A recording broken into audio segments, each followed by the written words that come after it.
Welcome and thank you for standing by. At this time, all participants are in a listen-only mode. During the question and answer session, please press star 1 and record your name as prompted. Today's conference is being recorded. If you have any objections, you may disconnect at this time.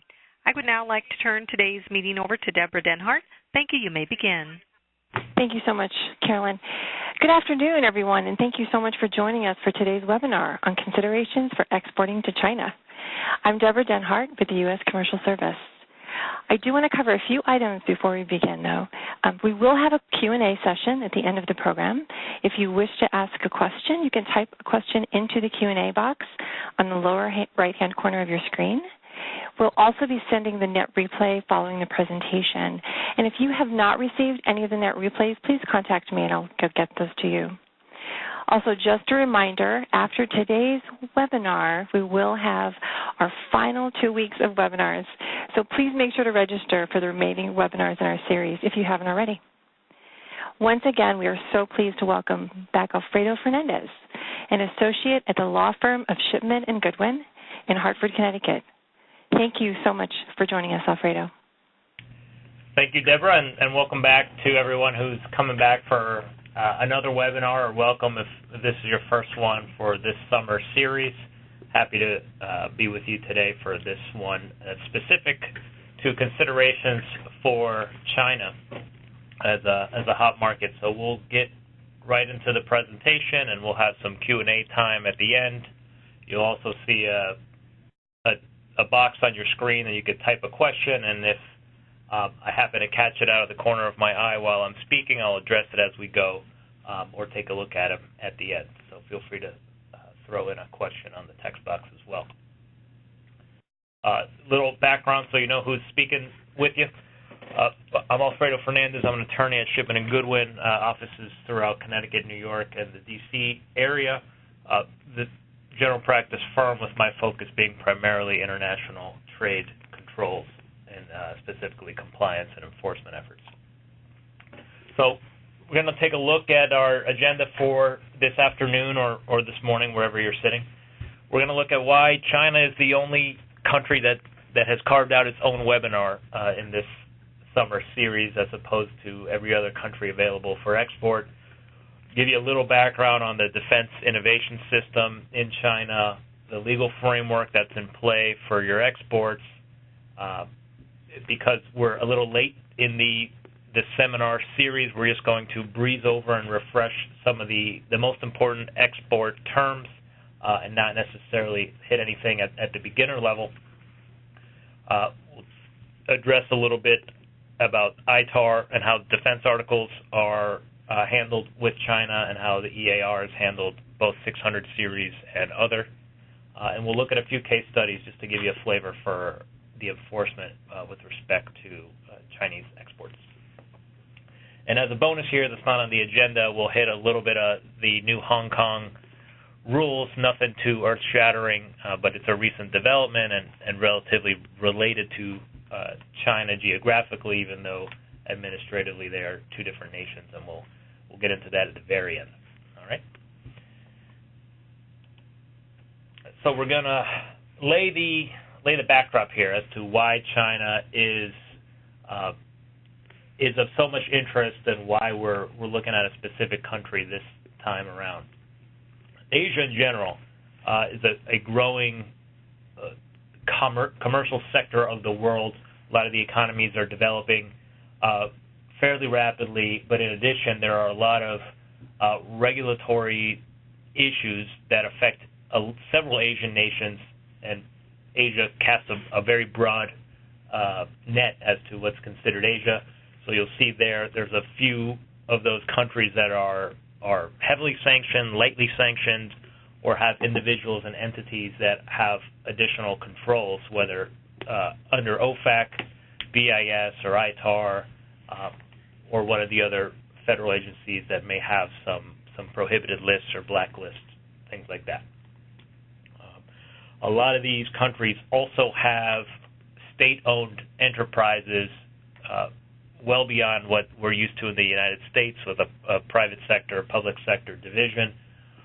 In a lot of these Asian countries, in particular China, that line between public and private is quite blurry, adding to some additional complication, especially with FCPA, that's the Foreign Corrupt Practices Act, and anti-bribery provisions there that we don't dive into in this particular webinar, but keep that in mind that any kind of bribe or gift or anything that might be confused for one of those things, specifically with China, can get very complicated when what appears to be a private business is actually state-owned. So just a little preview, but we won't get into the details there. Now, that's the Asian region, as I mentioned, has a lot of those issues. China in particular, huge population, a lot of people in play. Economically, they are considered a world power. They are documented, and it's no secret that there are some military espionage concerns with respect to the United States. So protecting military and defense articles is a huge priority for the United States government. And in terms of just business risk, it's a huge enforcement target, and all the agencies are always sensitive to what's happening in China, what's going to, what's coming from, what's being routed through China. So that makes it a particularly hot country to study in terms of export compliance. Now, I'm going to skim over a little bit of how the Chinese defense and innovation systems are structured, and this isn't a modern history type class, but just to give you a feel for where some of the DC policies have come from with respect to why China is of particular concern and interest. Now, for those who are not too familiar with how the Chinese economy works, there are countless instances and points where public, private, research, business, government are all interconnected. And the military, and we'll get to this in a different slide with some graphics, is kind of the central driver. So defense research moves the rest of the economy. Oftentimes, things are developed in China for military and civil uses at the same time from the get-go of small and big projects. And the Chinese government regularly funds a lot of defense research that in turn funds a lot of civil research. With science and technology just kind of blurring from, is this defense, is this civil, who's funding, is it public or private, add in foreign investment and foreign joint ventures, and you have a very messy or lack of demarcation as to what is what, especially for those not super familiar with the Chinese economy. So needless to say, most American exporters are a little intimidated with how the system works. A little bit of just high-level geographic context. The country is strategically clustered to develop their own science and technology innovative projects, as you can see, in different clusters, and these are companies working together. The government funds these clusters, not directly, but kind of with what they call the uber prime contractors. And a lot of the money just flows, and similar to what the United States might do in a particular state or region, but these are just crossing all types of borders between state-owned and public and defense and private, as I've mentioned a few times. So in addition to all that blurring of lines, there's been plenty of papers and studies on how the Chinese economy and innovation system produces its product. For a while, from the 60s to the 80s, they would just buy completed products, assemblies, platforms, etc. That was their way to develop technology, was to flat out purchase the finished product. That evolved as the science and technology structure in China improved. to a technology transfer type philosophy where they would work with foreign partners to get the technology transferred to them, and they would start the manufacturing process themselves. Again, that further evolves into not only receiving the technology, but being trained with partnerships domestically and internationally how to create and how to engineer. And then most recently, they have shifted with all that built-up knowledge from the previous three phases into independently innovating in certain defense sectors and civil sectors, creating their own science and technology breakthroughs and developments. But in terms of training and transfer, you'll see that those continue to present in the parentheses there. They have not stopped acquiring technology, sometimes above board, sometimes not above board, which we'll get to a little bit later. But those bottom three buckets are still very much in play. But that gives you a little background as to the controls implemented by the U.S. government to, where appropriately, block a little bit of that technology transfer and training if it's an issue of U.S. national security and things like that, because espionage and reverse engineering were part of the plan for 20-plus years, going on 30 years. And as I mentioned before, everything in the science and technology innovation system is connected, and you'll see the defense sector with the People's Liberation Army, research labs and university specifically working in the defense, and there's overlap with civilian and commercial research. There's overlap with foreign partners, JVs, foreign investors, moving data and knowledge across borders here. You'll see at the top the People's Republic of China with the governmental piece of that, where they're developing strategy for the nation. They are the ones getting the dollars together and funding the defense system in most cases as a major player in where that research and development goes. And then on the left, the networks and services.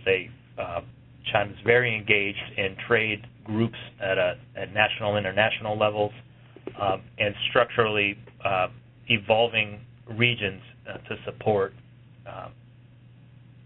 the research and innovation system in terms of science and research parks and structures and roads and infrastructure to be able to support all of that.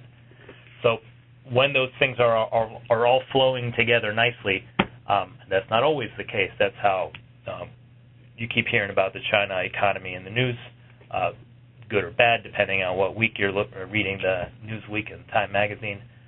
But all these things are in play, which, again, is just making things complicated for the U.S. exporter that's trying to stay in compliance with the ITAR and the EAR and OFAC. Which leads me into exactly that, the regulatory framework of what's in play. And as I mentioned before, hopefully you've gone through the more introductory webinars, or you're joining with some baseline knowledge of what the regulations look like and how they affect your business. Just to hit the basics for anyone new coming into the series, ITAR under the State Department controls military and defense articles. The EAR covers a couple less sensitive military articles under the 600 series, as well as civil and dual-use parts. And the foreign asset controls under OFAC administer sanctions at a country level, such as Iran and Cuba and North Korea, but also individually blocked persons and entities listed as specially designated nationals. Whereas in the OFAC sanctions, it's not necessarily the sophistication of the technology all the time, but frankly, it could be as broad as a blanket ban on trade with certain countries and people unless there's other authorization out there for you. And like I said, we're just going to to hit the basics of an export recap, make sure we're all have at least a baseline set of knowledge going forward for a couple other issues we'll hit in later slides. But it is crucial that you as a company have classified your product, technology, services, whatever makes sense and is applicable for your enterprise, whether it's a research institute or university or a manufacturing shop or a service provider. Understanding what your classification is really drives what the controls are, what the license requirements are, what exceptions are available for you. Ignoring that or getting it wrong can just kick you on the wrong highway, so to speak, and your whole due diligence process will be askew if you got that wrong in the first place. So nailing those classifications and having that understanding is huge, especially for when you're looking at license requirements for China.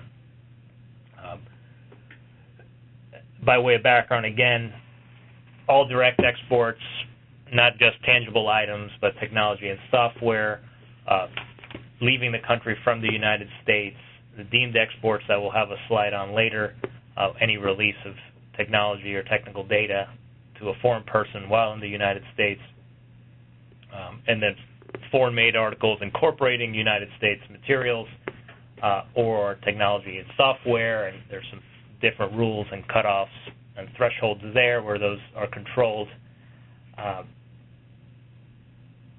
And then again, re-exports of U.S. items under certain conditions will be subject to regulations.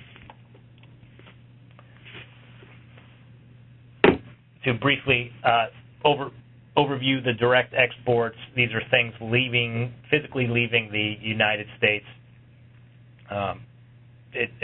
A box such as a tangible, machine's piece, and the technology and software leaving via email or phone call or video. For those new to the export world, you may be surprised as to how easy it might be to export when you're not even noticing you're exporting something with visual inspections on site where nothing's changing or crossing borders, so to speak. And even things like a WebEx like this one you're viewing now, if we had a foreign person and technical data was shown on the screen enough to constitute a release of technology, you get the picture. There could be an export in a very quick way without even noticing it happen if you didn't have your controls in place. Deemed exports are a concept under the ITAR and EAR where a release of technology to a foreign person on U.S. soil can be deemed to be an export to that person's country of citizenship. So visitors, employees, partners, customers, vendors, you name it, any kind of foreign national with access to your technology, software, storage files, physical or electronic, can get you into some deemed export trouble. We'll hit this on the university webinar in a few weeks, but don't want to get too bogged down as we've covered this in past webinars, and the focus of this one is the China flavor specifically. If there are any direct or deemed export questions, feel free to reach out offline and we can address those. So into the more specific and China-focused controls now. Rule 1, which should actually be Rule 2 and Rule 3 and Rule 4, and you get the picture. This is an important one.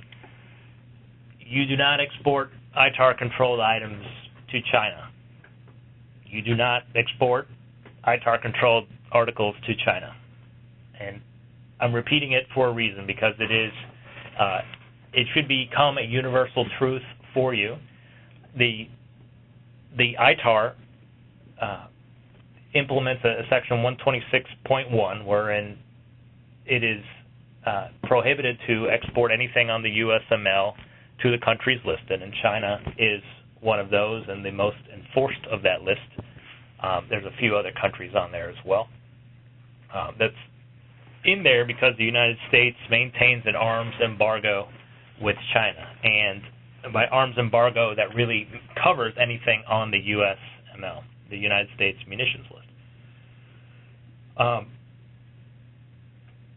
There are theoretically situations where something on the USML could go to China, but they are so infrequent and narrow and specialized that they're really not even worth bringing up on this webinar. Your takeaway number one should be military items not going to China, period and full stop.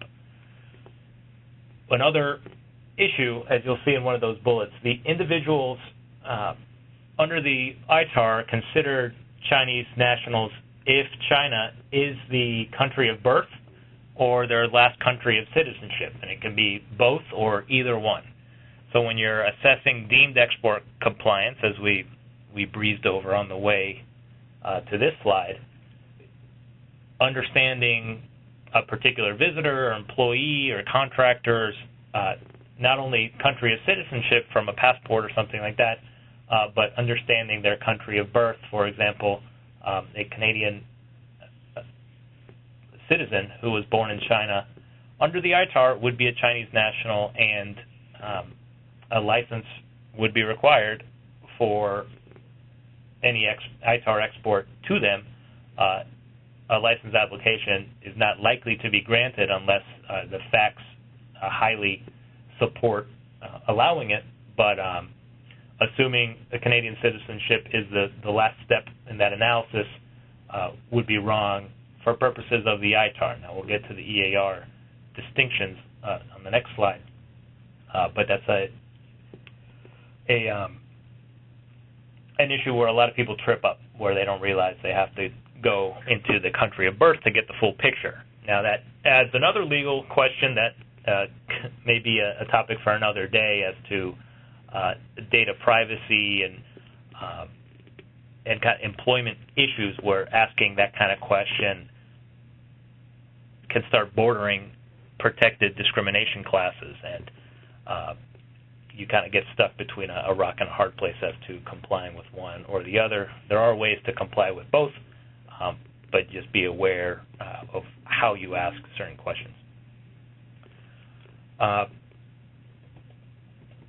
So the arms embargo applies, of course, to direct exports, things put in a box and sent to China, deemed exports with Chinese nationals, even if it wasn't on purpose. The ITAR informally recognizes this concept of the see-through rule, that any item incorporating U.S. origin ITAR-controlled technology is considered to be controlled and unacceptable for a China re-export. And the see-through rule is, named that way because if any piece in a higher level assembly has an ITAR-controlled component, then the entire assembly is considered ITAR-controlled and would be prohibited for an export to China absent other authorization. You could ask DDTC to authorize a license if you explain the appropriate de minimis nature of it, but that's no guarantee by any respect, and depending on the sensitivity of the recipient and technology, you may get a little glimpse of hope or authorization to re-export an assembly incorporating a USML component, but I would not count on it just based on DDTC's policy of denial for things like that.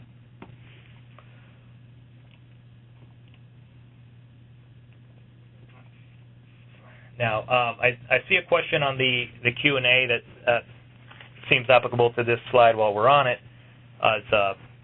The question was, what about permanent residence? And I'm going to interpret that question as if you have a Chinese-born national, regardless of citizenship, if they are a permanent resident of the United States. Luckily, if I'm interpreting that question correctly, if a person is a permanent resident of the United States or a citizen of the United States, that will trump the birthplace and last country of citizenship question. So in that kind of scenario, that person would be a U.S. person, and thus the license would not be required for an export.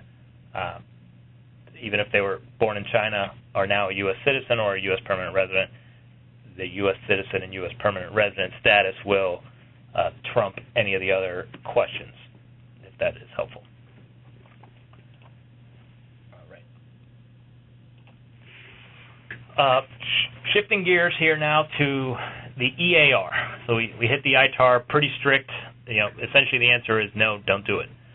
Again, the answer doesn't change much here. With respect to 600 series, these are items that moved from the USML and controlled under the ITAR to the EAR's CCL. Do not export 600 series items or technology to China. Let me repeat, do not export 600 series items to China. A license is still required. The movement from the ITAR to the EAR controls did not remove the license requirement. It just changed the agency and process by which you go seek a license. Because the 600 series items are considered more sensitive than the non-600 series items on the CCL, there are heightened license requirements and controls. Even the low-level items like the .x and the .y items listed in the 600 series ECCNs will require a license. The EAR recognizes a de minimis threshold for a lot of its ECCNs, and that de minimis threshold will be the tipping point as to whether an item gets incorporated in a higher level assembly, whether it's still subject to the EAR. With respect to 600 series, though, that de minimis threshold is actually 0. So that is a complicated way of saying the EAR is recognizing the same kind of see-through rule that the ITAR implements as well for 600 series only. So again, any 600 series component that gets incorporated into a higher level assembly made with non-600 series and non-ITAR products will still require a license for the assembly as a whole before it goes to China. And in addition, certain dual-use items, even those that are not on the 600 series, may also be blocked based on the end use as opposed to the ECCN. If it's known by the exporter that it's going to be used for military end use, as you'll see from the quote there from some government guidance, that it's not only actual knowledge from the exporter, but an awareness of a high probability of its existence or future occurrence. And this is, if I remember correctly, when I put this together, was from a case where something was exported to a distributor that 90% of its business goes to the Chinese military, and even though the exporter didn't know for sure that its product was going to end up there, it was one of those high probability scenarios. While it wasn't 100%, it was still darn high, and the government enforced against that one. The tricky part here for exporters is that if a Chinese company, as is common, will do civil and military work, as I mentioned in those first few slides, because those boundaries are very blurred. A Chinese company can represent to a U.S. exporter that this will be for civil programs only, without really knowing this Chinese customer or auditing regularly. It's almost impossible to tell if that's an above-board and straightforward comment or whether it's just a technique to get the technology they are looking for.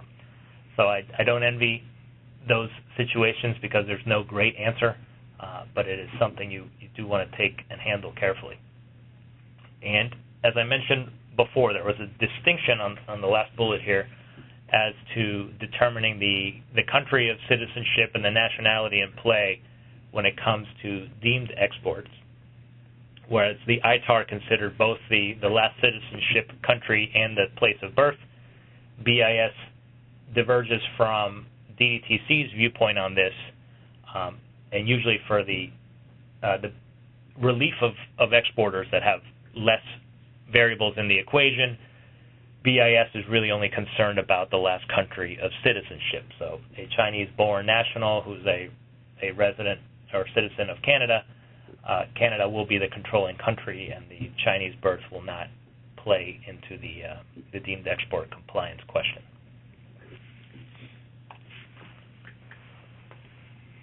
Now, these a lot of these export compliance situations that come up can be either brought up through due diligence or somewhat relieved through due diligence, and often both.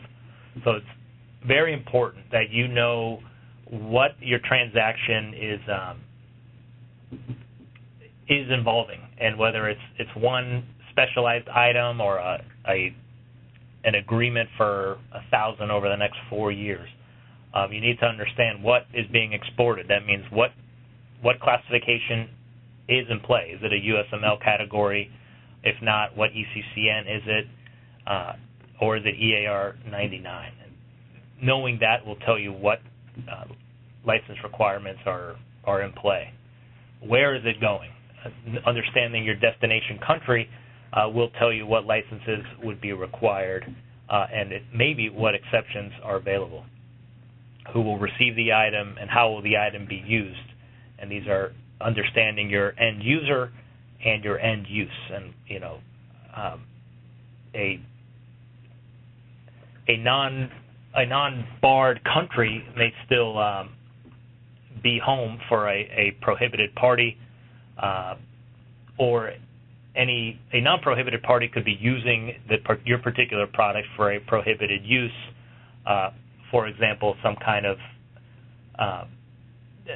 terrorism plan or human rights abuses, things like that. So you have to have enough due diligence on your company's end to know that kind of prohibited activity won't be happening.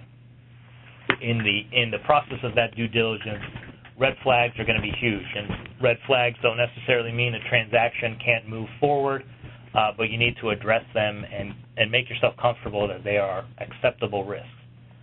For example, BIS, I believe, lists a few sample red flags, so we'll go through a few of them, and there's a lot more on their website. But the customer address or the customer name is very similar to somebody on the list of denied persons or an SDN list.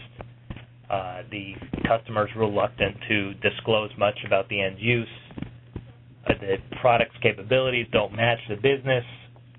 And the example here is, high-end computers for a small bakery, and the payment terms, such as cash versus, $1 million deal that would normally be financed with letters of credit or something like that. Those are the kind of things that should raise your eyebrows, and you address them if needed, or you just cut off the potential product order, from the start and say, we're moving on. We don't necessarily need the risk that comes with that sale.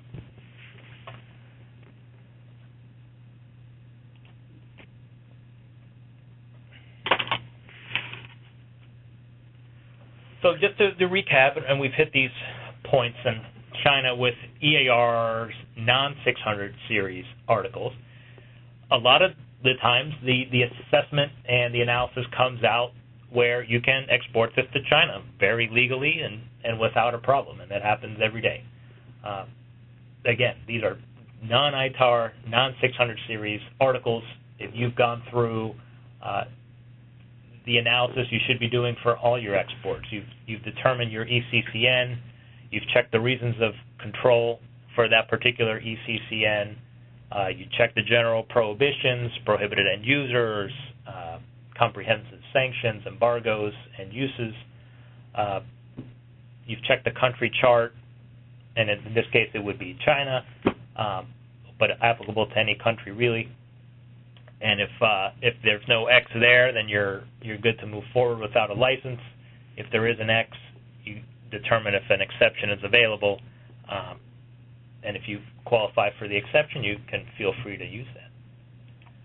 So, for example, if those were new words for you, shoot me an email afterwards, and we'll guide you through the basics there. But with particular focus on China here, as I've noted in the red box on the commerce country chart, if you've determined your ECCN and the reason for control, you want to look at China and the reason for control columns there. You'll see CB123, NP12, and all, so forth and so on from left to right there. If the X is in your box for your particular reason of control when it comes to the Chinese row there, then you would need a license. If, for example, you found your ECCN and it's only controlled under AT1 on the right side of the chart here, there's no X there, that means there's no license requirement for that ECCN for China, and you can move forward without a license. Obviously, you want your due diligence to back that up and make sure there's no prohibited end users, prohibited end uses, or any kind of shady potential issues there. But when it comes to a strict license requirement, the lack of an X in the AT1 box is favorable for you to export without a license.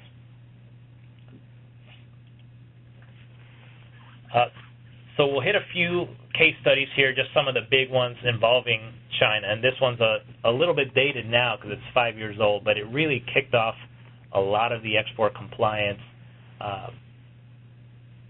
improvements in the last 5 years, especially with export control reform kicking in and the bigger OEMs bringing the supply chain up to improved compliance as well. So many of you know, and I'm sure if there's any UTC employees on the line, they're probably sick of hearing about this, but for way of background, there was a 2012 consent agreement where UTC admitted to having the classification for a software incorrect and sending some data over to a Chinese company that ended up being for a military helicopter.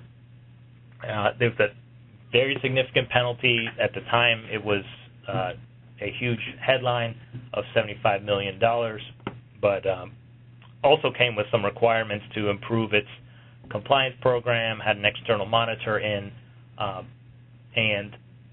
and UTC spent millions in improving its compliance program from top to bottom and pushing a lot of that into its first tier and second tier and third tier supply chain.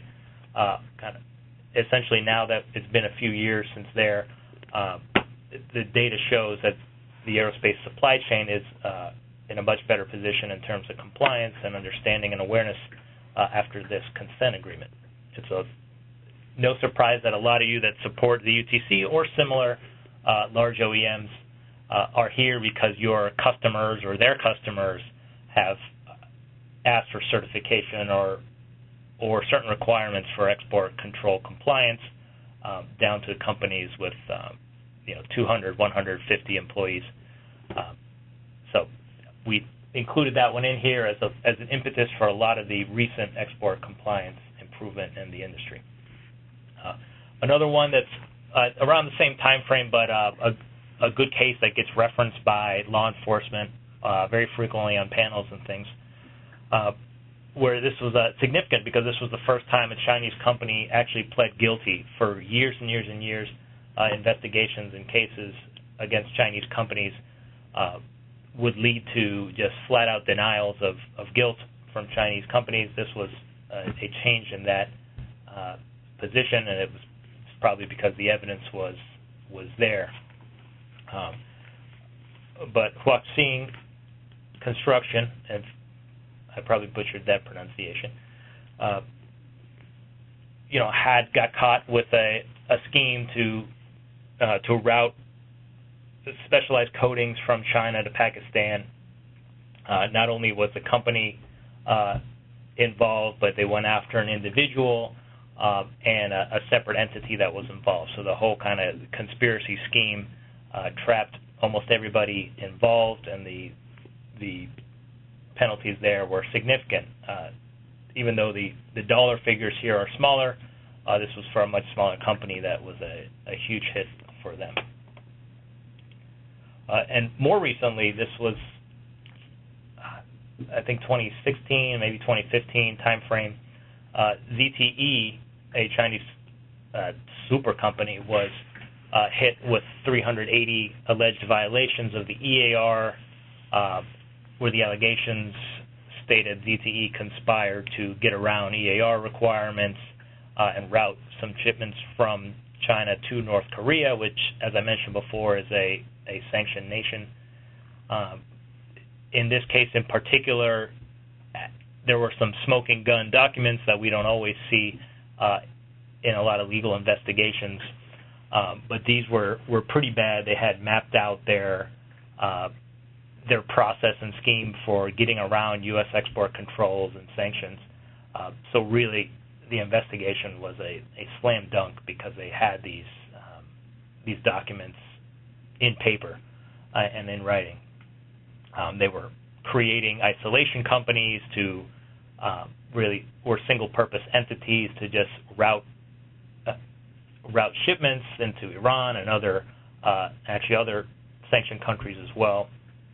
And I mean, it was a conscious scheme to evade it. So DTE took a really big hit. If you look at the last slide, we're talking $1.9 billion. When you add in Department of Justice and OFAC penalties, it wasn't just BIS. This was a multi-agency investigation. It went on for 4 or 5 years, and the amount of violation documentation they had was quite large. So this was a huge case. In addition, this is off the slide here.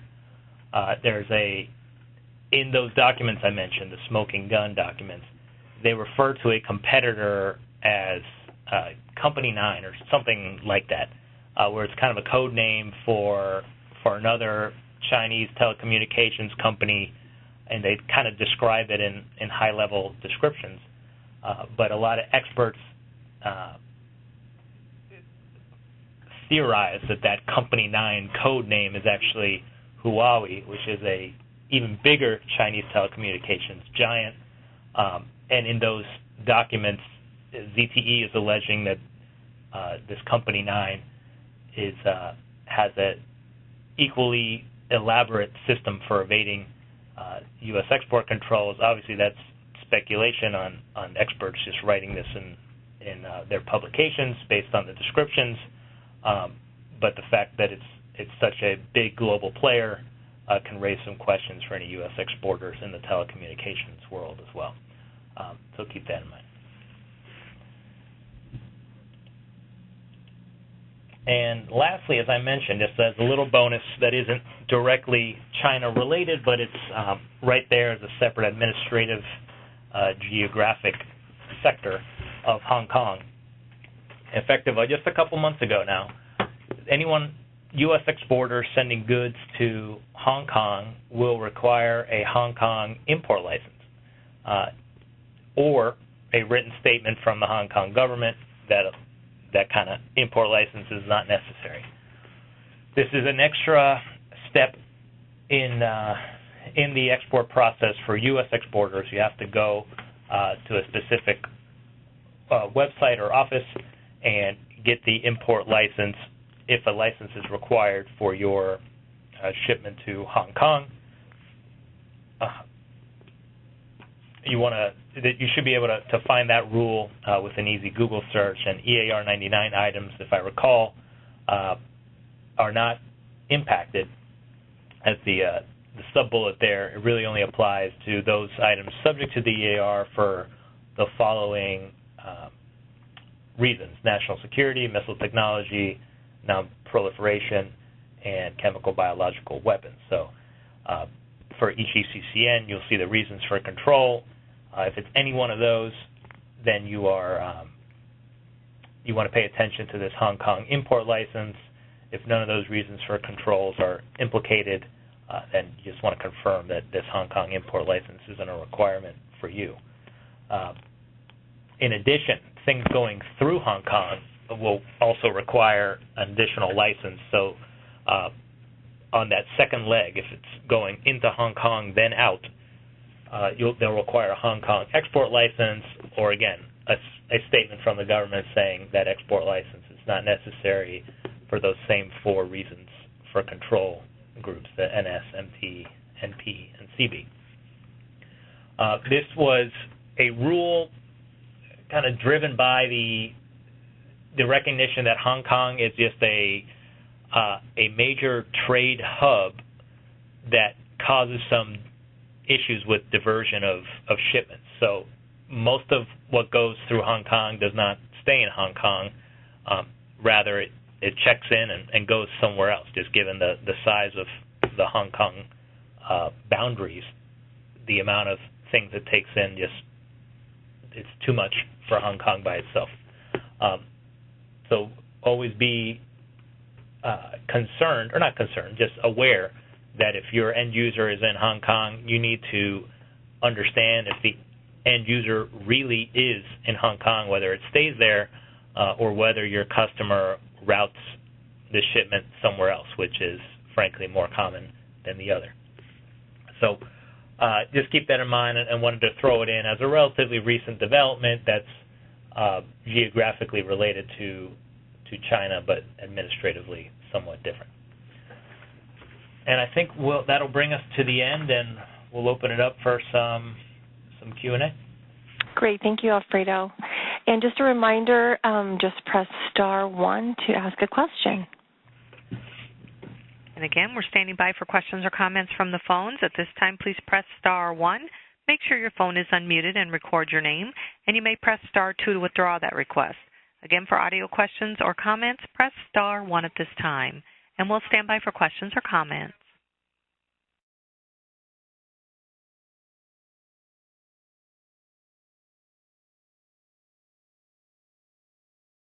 While we're waiting for some potential voice comments or questions, I did want to point out a few cultural considerations that didn't make it onto the slides because it's a little out of scope of the exporting quote-unquote procedure. But if you are new to the China market or looking to get into it as a potential region for growth, you do want to keep in mind a couple cultural considerations because we are talking the other side of the world here. And this is outside of the scope of legal services, of course, but you may want to find a third-party consultant or a market consultant, such as the U.S. Commercial Service that's hosting this webinar, as to understanding how business gets done, the mindset of your Chinese customer, even things as minor as how business cards are presented and received, how to handle yourself at a business dinner and any kind of social gathering. From there, building trust with a potential Chinese customer or an existing Chinese customer, and the topics of personal finances and home life are not just on the table, but frequently addressed, and that's culturally that's an important part of forming business relationships there. So I wanted to just flag that as well in case anyone's new to the export market and beyond these nuts and bolts of export compliance. Great. Thank you so much for bringing that up, Alfredo. We did have a comment come in on the queue. Could you talk about the citizenship versus birth distinction to the ITAR? Yes. So as I mentioned before, the ITAR will recognize two sources of nationality. One would be the country of citizenship for a particular individual, and the country of birth. And oftentimes that's the same country, and plenty of times it's not. So when you're assessing, do I need a license to transfer technology to this particular individual, you want to consider what is that person's country of citizenship, what is that person's country of birth. And if they happen to be physically located in a different country altogether, you obviously want to keep in mind the country where they are physically standing, because it would be an export to that country as well. So you can have a very complicated nationality assessment to drive whether a license would be required. Now, that's only under the ITAR. Under the EAR, the country of birth is just a non-factor. The BIS regs say that the country of citizenship is the determining factor for citizenship and nationality. And again, in that case, if you are exporting something to a foreign country as well that's different than the the person's country of citizenship. This is called a deemed re-export.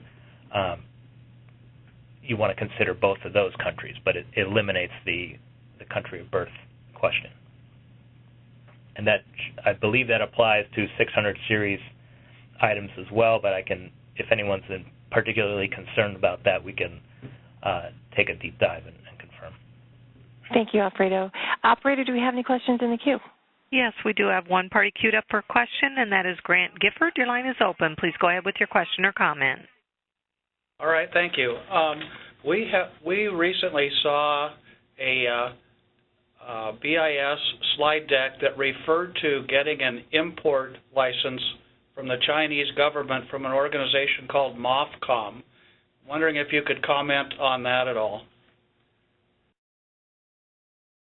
You know, I haven't had that come up yet. It may be related to the Hong Kong issue I raised, but if it's a particular topic of interest, feel free to email me and we can take a quick look offline here and see what might apply to your circumstance. Okay, I will send you the English translation and the reference to MOFCOM then. Thank you. Sure. Thank you. And again, as a reminder, for further questions or comments from the phones, it is *1. Make sure your phone is unmuted and record your name. And it is *2 to withdraw that request. Again, for further questions or comments at this time from the phones, please press *1, and we'll stand by for further questions or comments. Okay, we'll give it another minute for questions.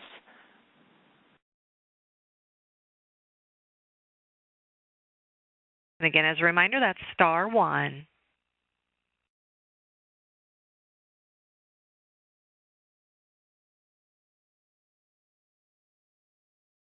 And I'm currently showing no questions or comments from the phones at this time. Okay, great. Thank you so much. Alfredo, do you have any final thoughts? Nope. You have my email and phone number, everybody, on the screen now, and if something comes up right after this or later on, I think you'll get a copy of the slides. Feel free to reach out. If it's a short, easy question, I'm happy to address it as soon as I can. Great. Big project, we'll address it, but thank you for listening in and for the good questions that came through. Yes, thank you so much. Thank you, Alfredo, for sharing your insights on exporting to China. Have a great afternoon, everyone. Thank you. That concludes today's conference call. Thank you for your participation. You may disconnect at this time.